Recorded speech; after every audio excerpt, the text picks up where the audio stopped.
Welcome to the David and the Bear podcast. Let's have a good time. Yes, sir. Welcome back, everybody, to another episode of the David and the Bear podcast. I am here with a very, very special guest of mine.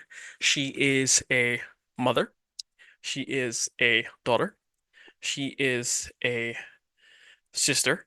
Yes, Yes. she is a crazy lady that once you get to know, she is the most loving person in the entire world. And she is also coincidentally the F&B manager at the Orion in Huntsville, Garnet. Hi. So Garnet, I don't know if you have listened to any of the episodes, but the big question before we ask all the questions is, where do you want to start? You want to start on the high, the low? It really doesn't matter because it all kind of comes together, doesn't it? That's fair. That's fair. That is fair. So I guess we can start with the low then. What's one of your biggest challenges in life? My biggest challenge in life was coming to terms with I had a stroke Hmm. and I had no movement from the waist down and I went completely blind for 2 weeks. And I think the low during that time frame was had I captured enough memories in my mind Mm. that when I went on, it was enough to suffice. You know what I mean? And it was terrifying. It was absolutely terrifying. I never thought something so quickly would strike you in such a Hmm. personal manner. And from my husband becoming this, you know, this partner in crime with me to being a sole caregiver. Hmm. And from me being my daughter's biggest cheerleader at volleyball tournaments to not even being able to see her play. Hmm.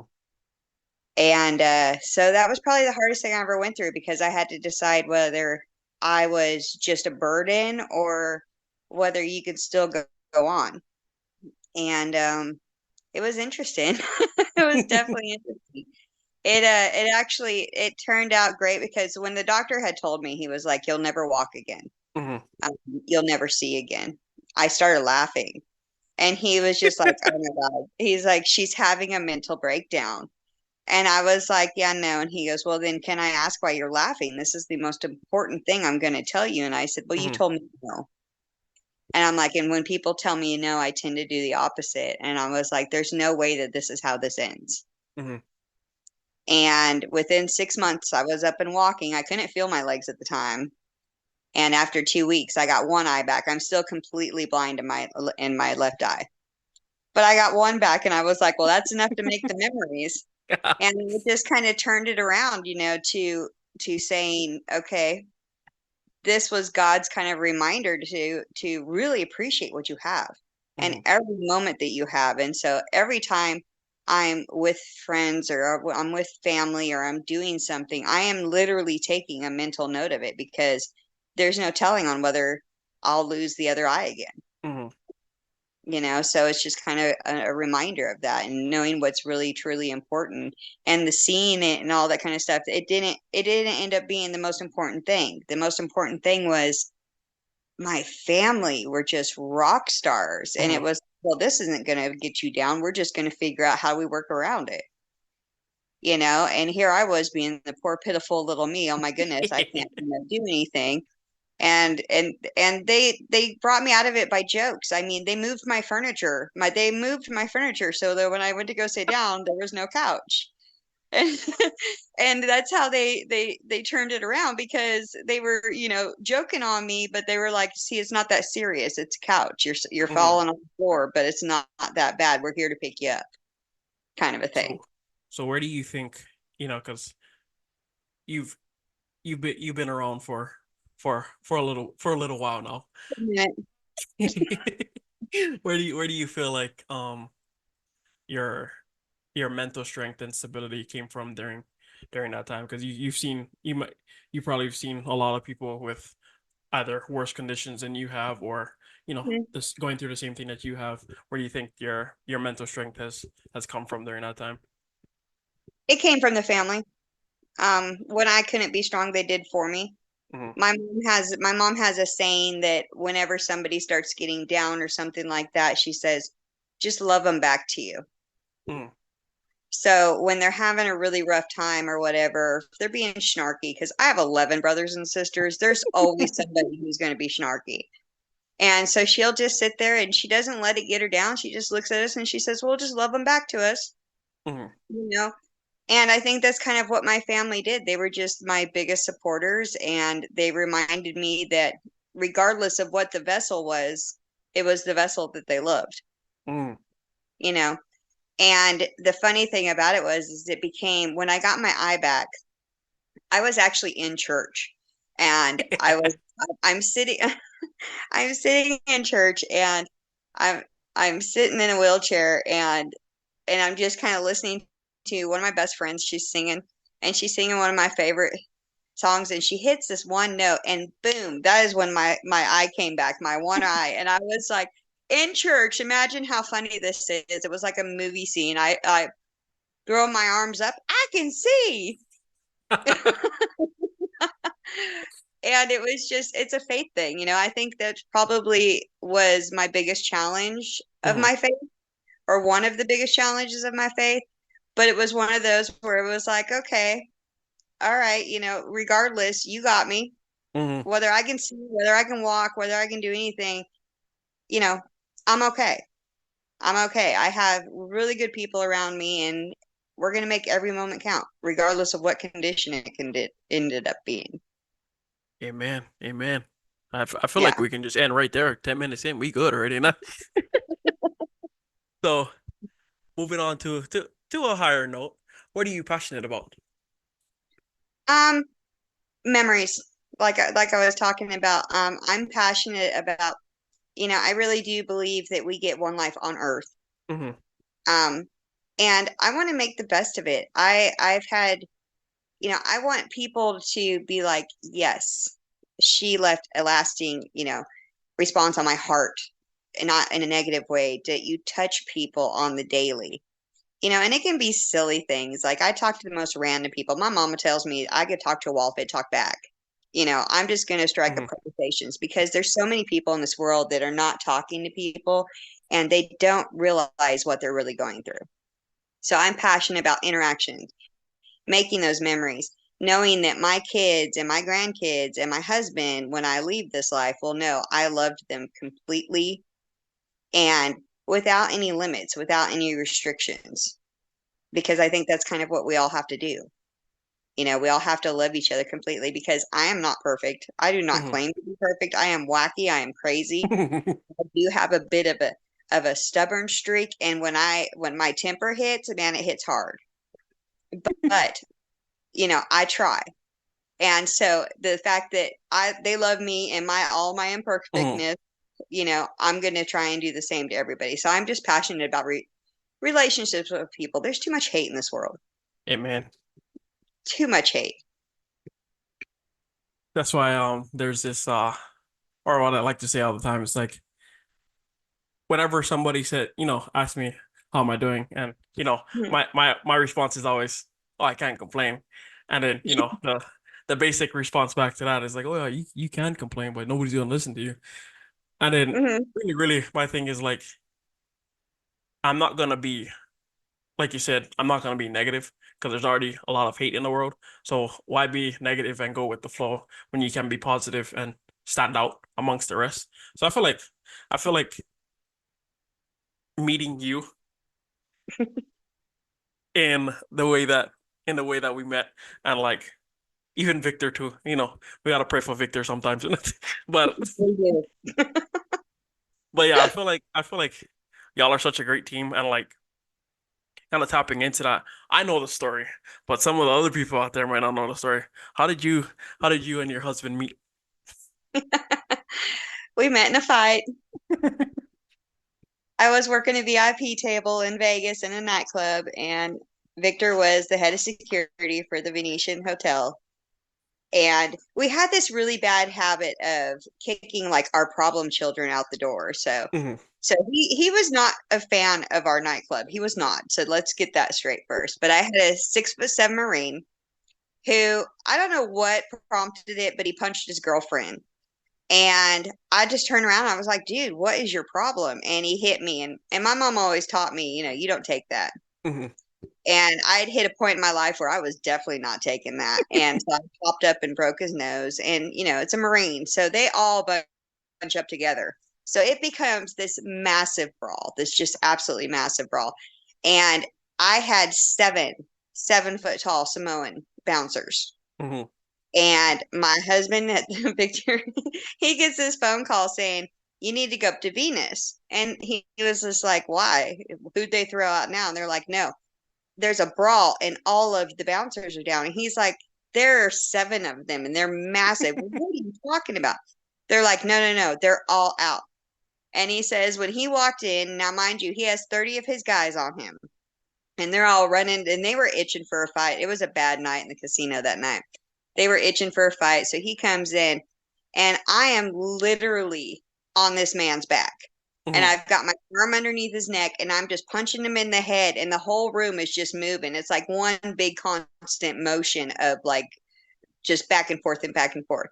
And his guys are like, okay, cool. And he goes, no. And he stops and he says, who's that? And just in my crazy, once again, I said crazy. In my craziness, he just was like, that is the one for me. He says it was instant. I had no idea he was there. All I knew is that somebody was pulling me off of this guy and I had to get one more hit in. And then I went back to cleaning the tables and then I went to the bar and I was having a beer and I was just trying to relax because obviously it was a bit of a night. And I feel this tap on my shoulder and here's this guy and I was just like, yes. And he's like, ma'am, do you want to press charges? And I was like, no. And I went back to my beer and he taps me on the shoulder again and I'm irritated. I'm just like, what? And he's like, ma'am, can I ask you why you don't want to press charges? And I said, because he's going to have to look in the mirror every day. No, 5'4" little girl just kicked his butt. I'm like, and that's how we met. And it was hilarious because I was still oblivious to it.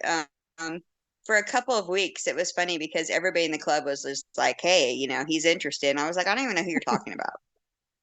And Victor was the nice guy, and which is so funny because some people either him as the nice guy or Mm-hmm. him as not because they think with his face and how he carries himself, he is very powerful, and they just think that he obviously is not a cuddle bug, and he is. And he's going to hate that I just said that.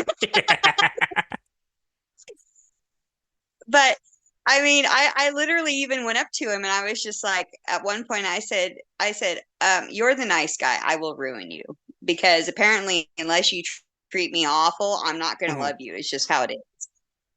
And 3 months later, we were married. It's been over 20 years.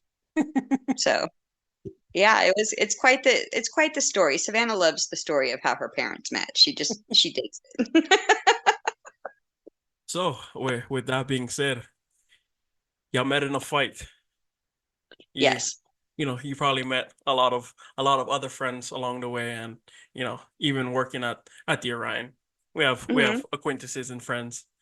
What do you think are the most important qualities that you look for in a friend, or even that you've seen in Victor that you liked? Honesty. Honesty and humor. I think we all have to look at life a little funny sometimes, Mm-hmm. because it gets so serious. It just does. And, things are going to work out regardless. Mm-hmm. Things are always going to work out. It's not our choice on how it happens. I just don't believe that. But things are going to work out. So I think honesty and probably a really good sense of humor. And I mean honesty. Like if I ask you if my pants are not fitting right, you better tell me if they're not. Okay, honesty. And I'm brutally honest. You know this. I'm just gonna say what I think. Um, I'm not trying to hurt feelings or anything. It's just I'm just brutally honest. I think is because it's a trait that I saw so much of the opposite in Vegas Mm-hmm. that when I lived in there, I was just like, I just don't want that lifestyle. It's one of the things I loved about coming to the South because people were more open and Mm-hmm. more giving of themselves versus becoming something that they're not. Because it's really hard sometimes for people to see themselves and to appreciate themselves and to get to that point. And I think quirkiness, anybody who is just going to tell me how it is right back at me, I love that. Mm-hmm. I don't want to play the game of, are they really feeling this way or are they Mhm. feeling this way? I want to know exactly what's going on. So I guess that's my biggest thing with people. I love that. So shifting gears a little bit. I know you tapped into to family and whatnot, but digging deeper into what makes Garnet Garnet. What gives your life meaning? Mm, definitely family. Um, Mm. definitely wanting to. There's so many answers in life that we just are not going to get until the end. Hmm. I am that person. I want to be in the pursuit of everything. I love to learn things. I need to have a reason for everything, which is what's so funny to me because there's so many things in my life that had no reasoning and no explanation. Looking for the reasoning, you know. So meaning with everything in my life, the meaning is I want to let everybody know that I do love them. Hmm. That that everything that our interaction has always been, you know, positive or it's been heartfelt at least. That kind of thing. So when it comes to meaning for me, it's that your heart's singing. Hmm. Sometimes it's singing in pain, but sometimes, I mean, for the most part, it's a heart thing because I was so closed off when I was living in Vegas. I didn't allow myself emotions. Hmm. I saw the worst of the worst.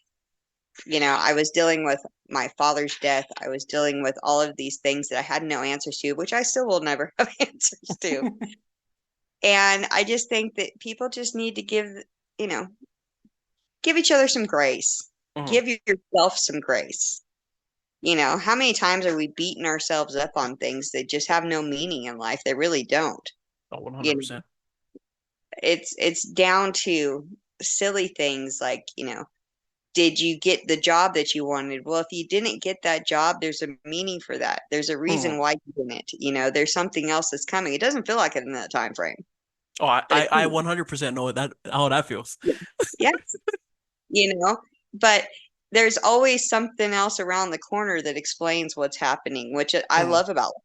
That's one of the things why I said I love to learn because there's always some things, you go, oh, that's why that happens. Hmm. That's why we're doing that. Okay. So I guess my meaning in life would probably be just learning, just keep learning. I'm a true believer. If you quit learning, you're going to be dead Yeah. because you're stuck. So tapping into your meaning and whatnot. Who or what inspires you the most? My mother inspires me probably the most. Um, she is probably the most faithful person Hmm. I know. She is also very quirky. When we get next to each other, our energies just feed off of each other, and then we're both exhausted. But she has this ability to touch people that she has no idea who they are. Hmm. Just random people. She just walks up and she has this strong faith where she's like, "Oh, I have to go talk to that person." And I'm just like, "Why? You don't know that person?" She's like, "Believe me, I'm being led to go talk to that person." And I'm like, "Okay, mom." And see, I'm outgoing, but that Hmm. woman is a whole different And by the time she leaves, everybody's crying and they all understand whatever the message was, you know?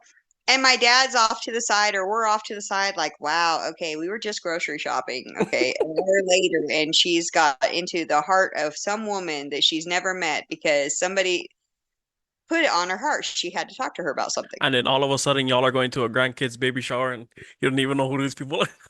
Yes, but she's also so in tune that, I mean, I remember she freaked me out when I was a kid one time. She answers the phone, and this is back when it was a rotary phone. Okay, it's not a cell phone. There is no caller ID.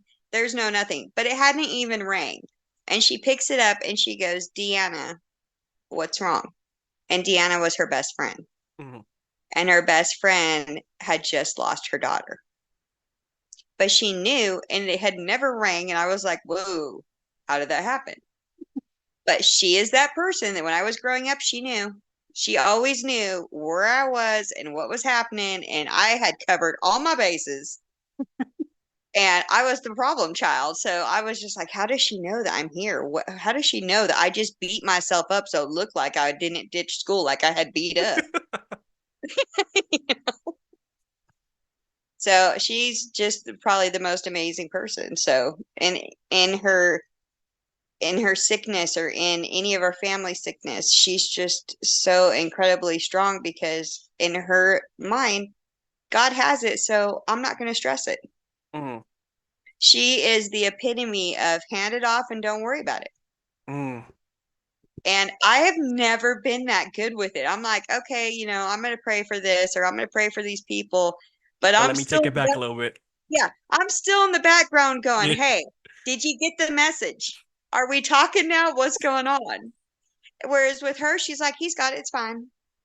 And I'm like, how do you do that? So she's probably the most inspirational person. So if you could go back to young Garnet, whether it would be getting in trouble with mom or, you know, thinking back to the time that you spent with your siblings, what would you tell young Garnet? I would tell myself to give myself some grace and that Mm. I'm enough because I spent way too much time. I used to call myself an etch-a-sketch. You know how yes, because on an etch-a-sketch, if you don't like the drawing, you just shake it and you start all over. Mhm. I don't know how many people when I was in high school I was becoming. I mean, I wore fake glasses because I thought I Mm. looked intelligent. I mean, all of these different things that was just like trying to be something that I truly wasn't. I had no concept that my quirkiness was okay. Mhm. I was always trying to be something that I wasn't. And give yourself some grace because everyone is uniquely beautiful. Mhm. And those qualities are what make us such inspiring creatures. You know what I mean? So I would definitely tell myself that because I was too busy chasing whatever the epitome should be to Mhm. people instead of just being me. And it took me a very long time to figure that out and be like, I like me, it's okay, you I know. like that. So So I guess that ties completely into the next question. Do you feel like you've truly accepted and embraced who you are at your core? I have accepted who I am. Hmm. And for the most part, yes, I do like myself. Now, I do argue with myself quite a bit sometimes on how I'm getting to those points and because of everyone's life, you're always going to have that little corner in the back of you going, is that the right decision? I don't argue with myself as much anymore because I'm just like, yes, okay, I'm going to talk it through and think it in my mind. But I think I'm pretty comfortable with myself. I don't wear a lot of makeup anymore. Hmm. I used to have my makeup done, my hair done, my nails done, everything. If you see me with lip gloss, that is a high makeup day for me anymore. And it's one of those things. So I'm not so worried about the outside look. And I know that when I come to the table and I come into people's lives, I come wholeheartedly and Hmm. I like the picture I usually portray to most people. Now we do have a few misfires and things like Hmm. that. We all do, but for the most part, yeah, I'm pretty content with where I'm at, you know. I like that one. So heading into our last four or so questions. If you could write a story about your pain or your life, what would the last sentence be? The last sentence would probably be the tattoo I have on my arm. It says, "Never give up." This is just the first chapter. Ooh, ooh, it's just the first chapter. Mm-hmm. I don't know, Garnet. You have just the knowledge of all today, right now. It's the knowledge of all. So knowing you have kids and have grandkids, what are some of the things you want to prevent your kids or the future generation from going through that you went through? Mm, you know, we went through a really rough time with Savannah being really bullied Hmm. in school. And she was physically assaulted by a boy and dislocated her rib cage and stuff. And it made me very aware of how mean kids are to each other. Hmm. And it's like, it's so silly to me. Instead of us embracing each other's uniqueness and different qualities, it's they just bully the hell out of each other, Hmm. and they're just mean.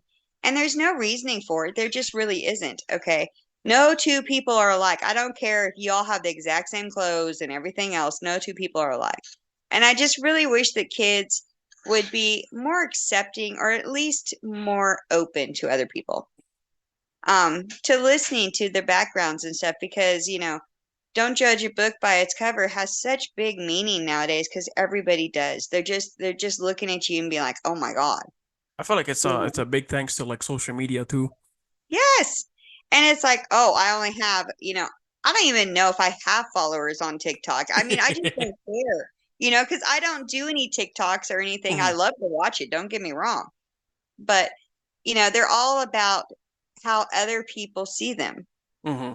And I think that our generation of kids nowadays, and young adults and everybody, instead of them appreciating themselves, they're worried about what everybody else thinks. Oh yeah, for sure. And I tell my kids all the time, until you love you, you can't love anyone else. Hmm.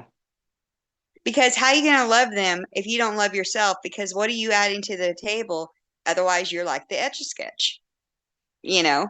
That one So, right there. yeah. So, how are you going to grow together? How are you going to possibly grow together if you don't even know who you are Hmm. and what you're comfortable with? You know, I don't care what you look like or whatever else. I care what's in your heart. And if you guys are judging each other, that's just ugly. Yeah, very ugly. It's just straight ugly. And I just really think that everybody needs to give each other some grace, and let's get all out of this negativity. It's not about all of that kind of stuff. And I just wish they'd quit bullying each other and pestering each other, and just come out the other side and start realizing that the only way this world is going to get better is love. It's the only way. Love and understanding. And you don't have to agree. Believe me, my husband and I do not agree on everything. But you have to see each other's points and be okay with having differences. You know, that's the only way this world's ever going to get better. So I would love for our generation to quit being so paranoid about what other people think of them, and just be their true authentic selves. Like that. So, digging into the last two questions, wrapping everything up into one giant bundle. What's the most important lesson you've learned in life? It can all end in a heartbeat. Mm. It can all end in a heartbeat. And in that heartbeat, what do you want to see? What do you want to see when you look back on life? And I learned, I just want to see myself kind of reflected in my kids' eyes, that they're nice to people, and that they took the lessons that we had, and that when they talk about me, it's not out of sadness or anger. They're just like, oh my God, the one time that mom was walking in the store and she was singing Baby's Got Back and taught me all the words, you know, things like that. Or that I sang Sir Mix-a-Lot sitting on the corner, buttermilk biscuits to Savannah, because that's how we stayed warm. Those memories that they have that instilled in them, and that they continue it on with their kids and their families, that love is enough. It's not about the money. It's not about that. It's about the experiences and the guidance that you guys give each other, because I don't think anybody could do it alone. Mm. So, last question. It's a fun question that I ask almost all my guests that come on. Garnet, we work in the music industry, Garnet. What's your theme song and why? Jesus, take the wheel. Amen. Amen. We can log off right now. We can. I, I literally used to have that as my alarm clock. That is what woke me up every morning, because that is how it should be. I don't Mhm. control this. I don't control this life. Um, I don't control any of the aspects around it. I control how I am and how I am with other people. Mhm. But this life, I was just given it and get to live it. So I don't have the control, and I am more than happy to hand it over and be like, okay, I don't want to drive. You go right ahead. So So before I ask the closing question, open up the floor to you to pose back any questions to me or to the listeners of the podcast. I'm curious, who's your biggest influence? My biggest influence, see, now I feel like I'm forced to say Josh. Now I'm like, nah. I feel like my biggest, it's honestly I have two. My two biggest influences is my mom, just seeing the things that we went through together, and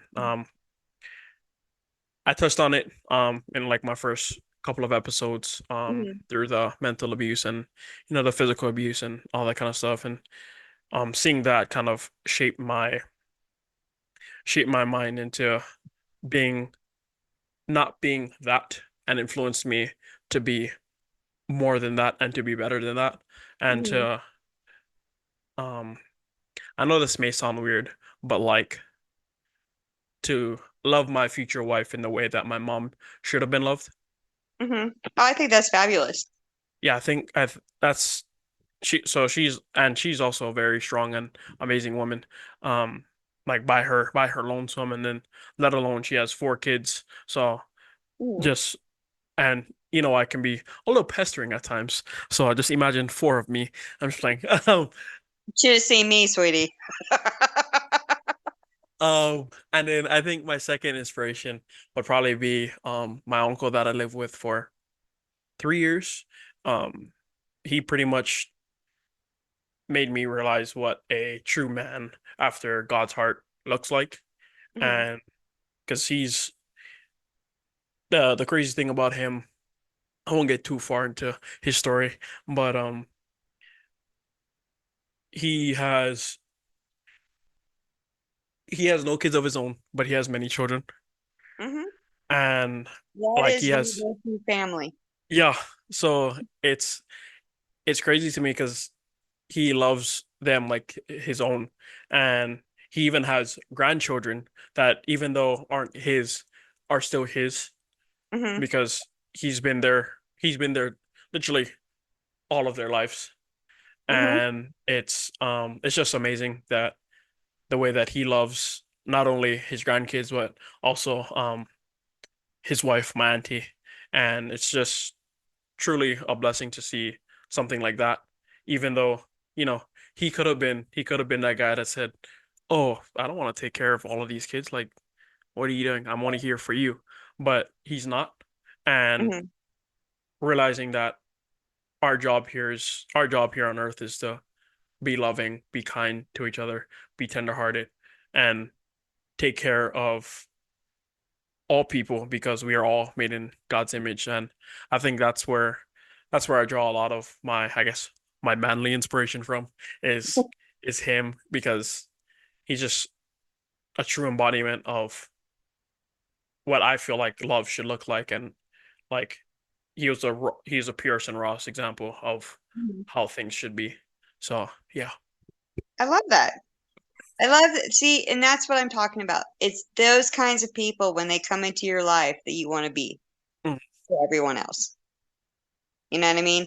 You want somebody to talk as passionately as you just did hmm about someone else about you because you affected them in such a grand manner hmm that they'll talk about you forever and you changed the trajectory of their lives, Yeah. you know? So, and I tapped into that a little bit in episode 3, the celebration of life. I'm sad that it didn't get a lot of listens. I feel like it didn't because of the I'm title of gonna have it. to go back and listen to that one for sure then now. Um, but like I was talking, so when I had gone back to Hawaii, back in February for the two funerals that I went to, the there was another funeral that was at the church, for one of the guys that went to church back at my home church, and they're like, it's the craziest thing because like you look at funerals, and like just to take if you could take the death part out of it, like the person's Hmm. still living, and look how many people that person has brought together for a moment like this, and look how many different caps this person wears, but affected Mhm. them all the same way.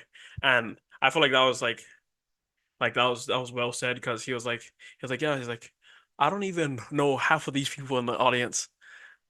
I thought I knew the guy that's, in the Mhm. casket, but I clearly didn't even know the half of what this guy was, or who this guy was, because it was Yeah. like he affected so many more people than I knew. Mhm. So I feel like, even though, you know, we're not trying to be selfish or whatever, but I feel like if there was one selfish desire we could have, is to be able to touch more Yeah. people, and touch just continuing to go out there and just touch the lives of others. So of course, But you always do. in a positive light. But you do when you have kids. If you show them that too, then they're touching people, and then their kids are touching people, Hmm. and then everything else. So it's a never-ending cycle. It really is. It Well, really is. I'm looking forward to have kids one day, Garnet. Thank you for the inspiration. Not too soon. Live your life first. I always tell everybody that. I tell Savannah that because she's like, we know she's getting married, and Mm, I tell her, I'm like, baby, take your time, explore each other, have fun mm, with each other, and then bring the kids in. Because once I had kids, that's it. I'm mm, not going anywhere without them. mm. So, It's not somebody else's job to raise them. so to close the podcast all up. What's one piece of advice you would want to leave with the listeners of the podcast? Just listen. Listen to yourself. Listen to what's around you. There are so many clues of what you're supposed to be doing and what the right thing is. Hmm.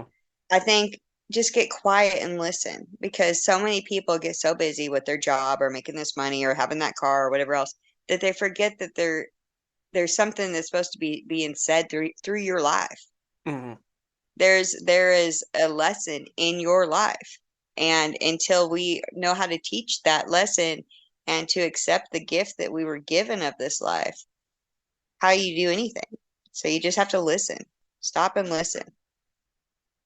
I like that one. So thank you, Garnet, for hopping on the podcast. We do Thank you. appreciate it over here. And like I said, guys, if y'all ever find your way out to the Huntsville area, for my non-Alabama listeners, and y'all are at the Orion Amphitheater, if y'all are drinking a drink that night, whether it be a Coke, a Sprite, or an alcoholic beverage, it was it was crafted by yours truly. And guys, don't be afraid to say hi to Garnet if y'all ever see her. And also Victor, he doesn't bite. He just might stare you down like awkwardly. But he not gonna bite. Not gonna bite. Uh, but yeah, thank you, Garnet, for hopping on. We do appreciate it. And if y'all are listening to this podcast while you're sitting next to somebody, be sure to tell them that you love them, and we'll catch you in the next one. Thank you for listening to the David and the Bear podcast. Thank you for listening to the David and the Bear podcast, where every story ends in victory. Yes, sir.